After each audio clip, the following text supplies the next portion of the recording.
Jon Shestakofsky, live from Cooperstown, New York at the National Baseball Hall of Fame and Museum. Shesta, what's good? John. Hey, how you guys doing? Everything's terrific out here. We got another sunny day and the snow is almost gone. Nice. That's awesome. I don't envy that. I think everyone in this set, it's like 50 and sunny out in Chicago today. It feels like baseball season. So, of course, the Cubs and Sox are both on the road, and it'll snow in a week when they actually do play baseball here. Exactly. We know baseball season's starting, and it'll reach us in just a short matter of days and weeks. Absolutely. John, I have a question for you. Do you have a opening day tradition? You know, I always, my background is in baseball. I used to work with the Red Sox, traveled with the team and worked in the press box. So I would always score the game. I would always score every game I attended. Now, I don't necessarily score every single game in the season, but I do find a way to watch opening day, get a scorecard out, and make sure I'm scoring each game. That's awesome. That's awesome. That's awesome. The only thing that maybe as awesome as that is that a Shesta emoji on the wall of your office behind you? We could see Shesta. That is magnificent. Love that. Yeah. Love that. Not many people get to see that, but yeah.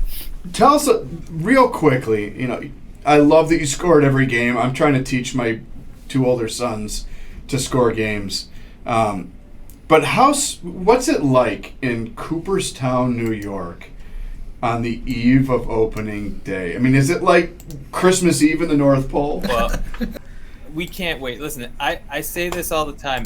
There are 2 days in the baseball season that should be national holidays. One of them is Induction Sunday, when all eyes turn to Cooperstown, and the other's opening day. I mean, it's such a special day for baseball fans, no matter where you are. Here in Cooperstown, of course, we see people wearing all their favorite team jerseys. Tomorrow, our staff is going to be wearing their team colors in the office, so we'll have a little extra flair going on. We'll have opening day games in the theater spaces playing throughout the day, and it's just a special place to be. But really, it's a special time for any baseball fan. Clean slate. No matter if you guys won the World Series last year, you got something to prove. If you're starting fresh, if you got a lot of young guys, they have something to prove, and really the sky's the limit. So, the record's even, and it's a really special time of the year. Awesome. Well, what excites me about this is Shesta has a few items from the collection at the Hall of Fame from opening days in the past.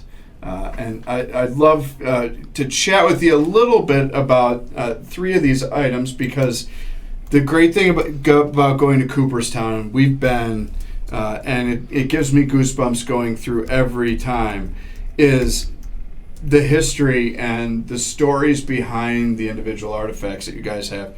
And there's 2 items that I'd love to chat with you about to start. And they're both from a game that happened 18 years ago. One is the first pitch, a ball thrown for the first pitch of the 2001 season between the Texas Rangers and Toronto Blue Jays in Puerto Rico. Yeah, and like you said, the collection here is pretty substantial. You got to put on your gloves before you touch any artifact. So that's step 1. But while I'm putting on the gloves, just so everyone understands, we are the Hall of Fame, right? We have the 323, soon to be 329 plaques on the wall celebrating the all-time greats of the game.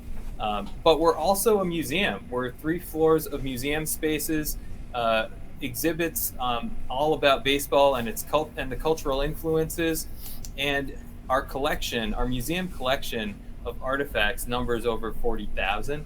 Wow. So we have, and like we say, every artifact tells a story, and it's a pretty incredible place to be. And the halls, walking through the Hall of Fame is of course incredibly special with the plaques on the wall. But walking through the museum is where you start to learn even more about the history of the game, its connections to culture throughout the world.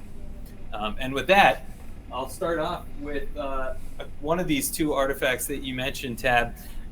We're talking about the opening series, and all three of these artifacts are from opening series games that took place across the world. So we're talking about opening series that didn't take place in a standard MLB ballpark.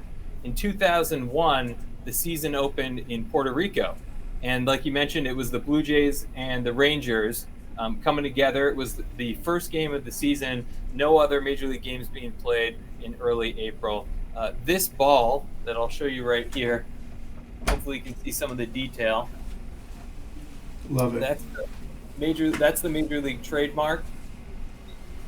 Here is the branding indicating that it's Puerto Rico series. Wow. Oh, nice. And it's actually also signed by the pitcher who threw the first pitch in the game. Is that Esteban Loaiza's, John Hancock? Right. Yeah. Outstanding. Well, and that's a good segue, because there was a huge influence of Latino players on that series, and with those two games. Obviously, Loaiza, a Mexican-born pitcher. You had a pretty strong contingent of Puerto Ricans in those games. Pudge Rodriguez, we just talked about. Yep. Carlos Delgado was an all-star for the Blue Jays at that point. Ricky Ledee was also playing in that series. How special was that series for Puerto Rican players? And for the Hall of Fame, how have you enjoyed watching Pudge really celebrate Puerto Rico and Cooperstown? Well, Puerto Rico obviously is a baseball hotbed. You got, almost 300 ball players who've made the majors after being born in Puerto Rico, and that includes a number of Hall of Famers, Pudge included, and it's a different kind of flair. It's a different kind of appreciation for the game, but in the end, it's the same love of the game. And we had an awesome experience with Pudge here in induction weekend 2017. Puerto Rican flags everywhere. You guys saw it too. You were on hand. Yeah. Down the parade route, the Parade of Legends, where all the Hall of Famers ride down Main Street. He was holding up a Puerto Rican flag. And you had sections of fans waving their flags around and making a lot of noise. He obviously has a ton of pride in his homeland. One of my favorite facts about Pudge in Puerto Rico is that he played for Team Puerto Rico in the World Baseball Classic in 2009. I think he was amped up because he hit about 500 during that series. Yeah. And he was named the All-World Baseball Classic catcher for that WBC, which is pretty cool, and I know that meant a lot to him. But yeah, really, really amazing to see the love of the game and the adoration for Pudge that came through during induction weekend 2017. One of the other Latinos that made a huge impact on that opening day game in 2001 was Toni Batista, one of my favorite batting stances in history. It was like Craig Counsell half unwound. But you've got an artifact from Toni Batista, who I believe went yard in the fourth inning of that game. Yeah, exactly. Yeah, and Toni Batista has, you're right, one of the most memorable batting stances from that era. He was basically perpendicular to the pitcher when the ball was thrown, and then closed it up as the pitch came through. And yeah, he hit a home run, I believe, in the fourth inning of that game to put the Blue Jays ahead for good. And this is the cap that he was wearing in that game. Some folks will recognize this hat of the era from the Blue Jays. It has the old logo of the bird holding the bat, but it also has the maple leaf behind it. And again, in commemoration of the opening day in Puerto Rico, it does have a patch on the side. Oh, nice. That has the full color logo that they were using that day. John, if you could, there's one more artifact that I'd love to chat with you about, but one of the things that I would love to know is, when there are games outside of the United States, and this game was played at Bithorn Stadium down in Puerto Rico. How does the Hall of Fame coordinate with the teams to get something from the game, and how do you figure out what stuff you would want to go get? It's a great question, Tab. We work nonstop, throughout the baseball season, but especially leading up to each season. And it's not just my office, it's our whole museum staff coming together, brainstorming what are the major storylines of the year. And we're not just talking about, a milestone where someone's going to reach 500 home runs. Of course, that's an important moment in the game where we'll be on site to try and capture and bring back an artifact that can tell that story, something that we can preserve forever in our museum collection. There are also moments throughout the season where you can't expect it. A no-hitter's thrown, you can't prepare for that, but you have to be ready. And these games are a part of the planning process. And if we're not on site, we do try and travel when it makes sense and when it's possible to be on site and collect the artifacts directly as if we can. But we have terrific relationships with Major League Baseball and with all 30 clubs. So if something as major as a season opening in Puerto Rico is taking place, we're doing our due diligence and connecting well in advance with the right people to make sure that we can take back some artifacts that will be able to tell the story, whether now 18 years later or in 100 years, 118 years later, we'll be able to tell the story of baseball in Puerto Rico using these artifacts. Well, and that's one of the things that I love about having been able to work with you guys as much as we have at Vida Baseball is I think a lot of people will walk the museum and it's easy to be overwhelmed because you guys have got so much baseball history. But it isn't just Major League Baseball history. And there's artifacts from all over the globe. And one of the artifacts that really rung true with me was like a tree branch that had been fashioned into a bat that American, I think it was journalists, had used in a camp in Germany during World War II to spend their spare time.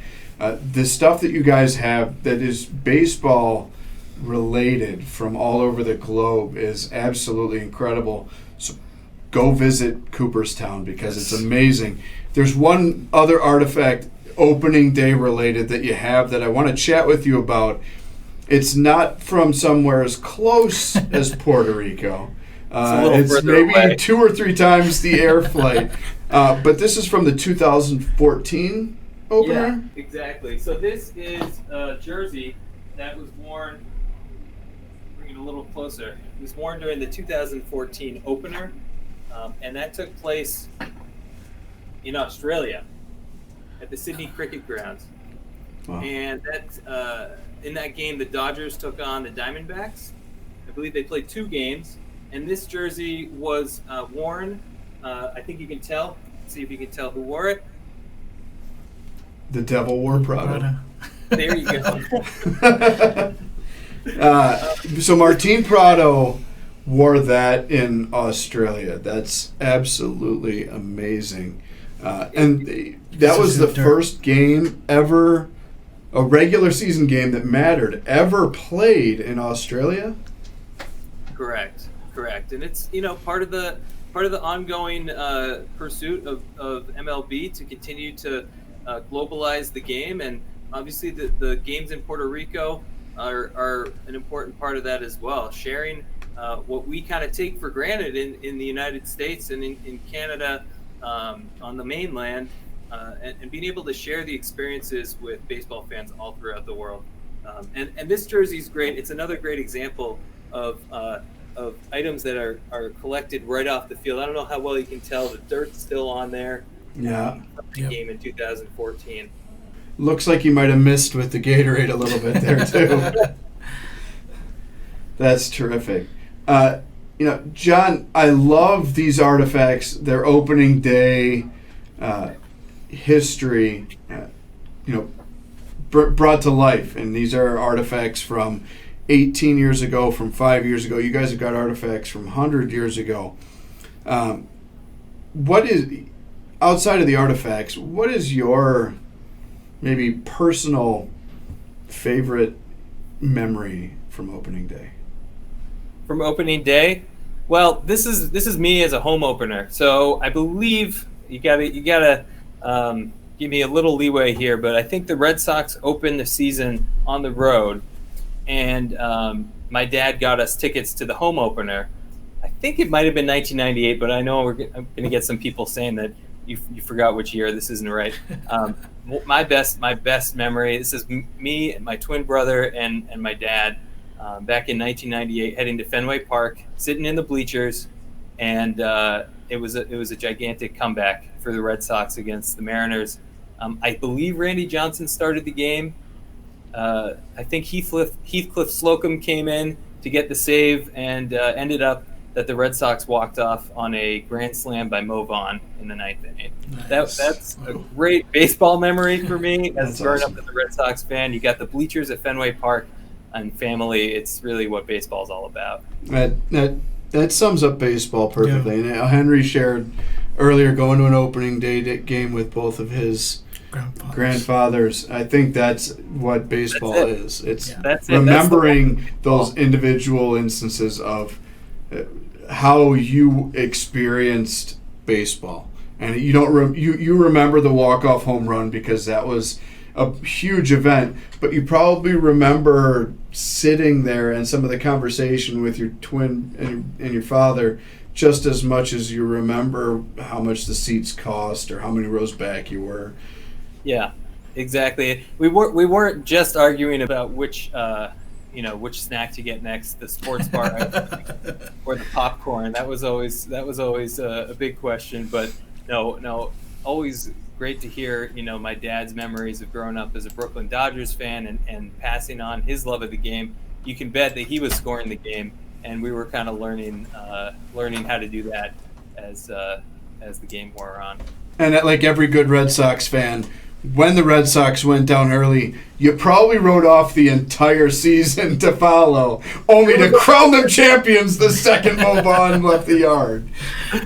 Yeah, we ride by the seat of our pants, and it was just an incredible game and one that I'll always remember.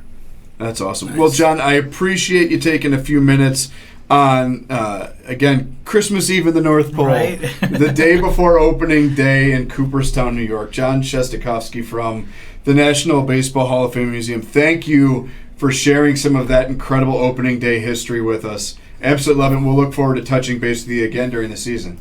Yeah, can't wait. Thanks for having me, and happy opening day. Happy opening Thanks, day. John.